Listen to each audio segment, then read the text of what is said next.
Merci, Monsieur le Président. J'espère que tout le monde aura...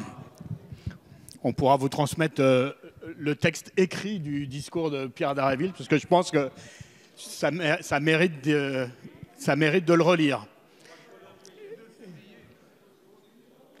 Alors, bien évidemment, la motion de rejet, nous la voterons.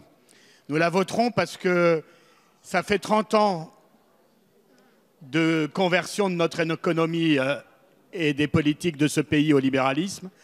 30 ans que, progressivement, le fruit du travail, la richesse créée dans notre pays rémunère de plus en plus le capital et de moins en moins le travail. Et c'est là la cause profonde des injustices qui a entraîné la colère du peuple. Vous dites que le travail doit payer, mais vous refusez d'augmenter les salaires et vous refusez d'augmenter le SMIC. Vous refusez même que le doublement du CICE en 2019 pour 21 milliards puisse avoir comme contrepartie une politique salariale.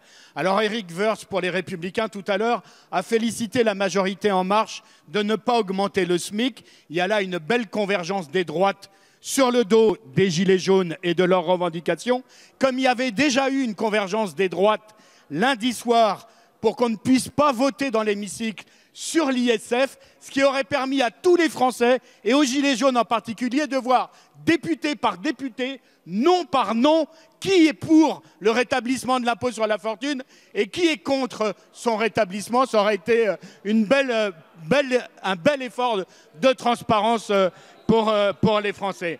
Donc votre projet de loi est projet de loi d'entourloupe, et donc bien évidemment, nous allons voter la motion de rejet.